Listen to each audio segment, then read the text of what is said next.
জনস্বাস্থ্য বিষয়ক উচ্চতর ডিগ্রি অর্জনকারী, আমরা ফিজিশিয়ানই বলবো।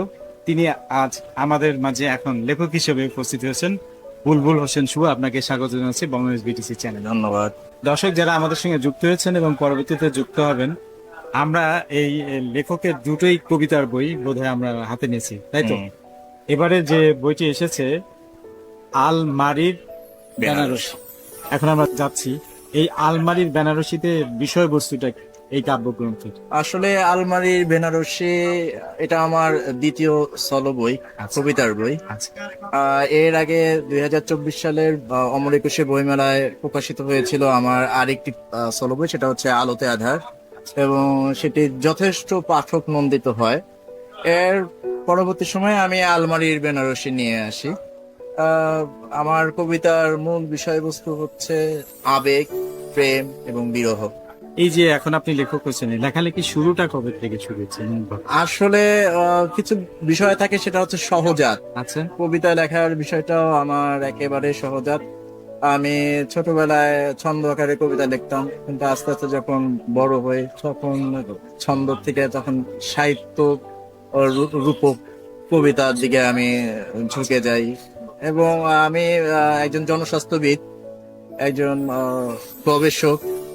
তারপরেও ব্যস্ততার সময়ের ভিতরেও আমি আমার সাহিত্য চর্চা চলমান রেখেছি। আচ্ছা, এই বইয়ের মধ্য থেকে আমরা যদি আসলে একটু চাই যে কোনো কবিতার অংশবিশেষ বা কবিতা আমরা শুনতে। কবিতার নাম তুমি নেই। চোখ ভরা ঘুম, তবুও চোখ লেগে আসে না। মাথার ভেতর অদ্ভুত যন্ত্রণা। তুমি নেই, শূন্যতায় ভরা জীবন। যখন ছিলে ঘুমের আগে স্বপ্ন এসে বসতো চোখে। এখন তুমি নেই, দুঃস্বপ্নেরা পিছু নেয় প্রতিটি রাতে। জ্যোৎস্নার আলো ঢেকে যায় আধারে। থেমে গেছে ঝিঝি পোকার গান, তাদের নীরবতায় গেছে বিরহের সুর। তুমি নেই, গানও হারিয়েছে আমার। আচ্ছা, আমরা আলোতে আধা থেকে যদি একটু আসতে চাই।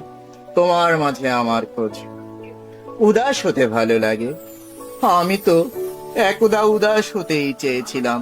তারপর তোমার সাথে দেখা, আমার ভেতর নতুন এক আলো। আমি তো কবি মন নিয়েই জন্মেছিলাম। যবে থেকে তোমার সাথে পরিচয়, তবে থেকে জীবনকে নতুন ভাবে দেখা। তোমার ছোঁয়ায় যেন কবিতা বোনা। আমি তো বাউল হতেই চেয়েছিলাম, কিন্তু যখন তোমার চোখে চোখ রাখলাম, চাহনির ভিতর আমার সকল সুর হারালো। তোমার সঙ্গেই যেন মিশে গেল আমার ঢেউ। আমি তো কৃষক হব বলেই ভেবেছিলাম। তোমার আঁচলে জমিতে চাষাবাদ দেখে আমার চাষি মন যেন সেখানেই থেমে যায়।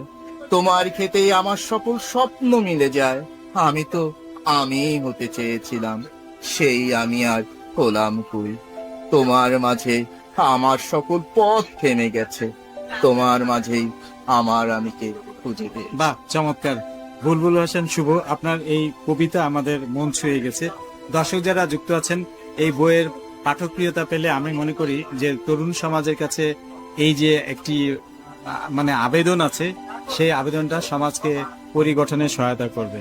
এরকম ফিজিশিয়ান যে বই লিখছেন, এর একজন গবেষক এই ধরনের সৃজনশীল বই লিখছেন, এই জন্য আপনাকে বিশেষ শুভাশিস। আচ্ছা, এই বই দুটো মেলাতে কোথায় পাওয়া যাচ্ছে? পাওয়া যাচ্ছে 395, 396 বইমেলার স্টলে। আপনারা জানেন বঙ্গনিউজ বিডিসি চ্যানেলের যেসব লেখকেরা সাক্ষাৎকার দেন, তাদের বইটিও আমাদের এই স্টলে মেলাকালীন সময় পাওয়া যাবে, এবং লেখকের নাম্বারটি আমাদের স্ক্রলিং হচ্ছে। আপনারা সরাসরি বুলবুল হোসেন শুভর সঙ্গে যোগাযোগ করে বইটি কিনতে পারবেন, এবং আমাদের বঙ্গ পিডিয়াতে তার জীবনী উঠলে সেখানেও সারা বছর ধরে এই বইটি পাওয়া যাবে। আমরা আশা করি এই ধরনের তারুণ্যপূর্ণ লেখকের লেখা সমাজ গঠনে অনেক ভূমিকা রাখবে। চলুন নতুন মানবিক দুনিয়া গড়ি, এরকম বুলবুল হোসেন শুভকে খুঁজে বের করি, তাকে ভালোবাসা জানাই। ধন্যবাদ।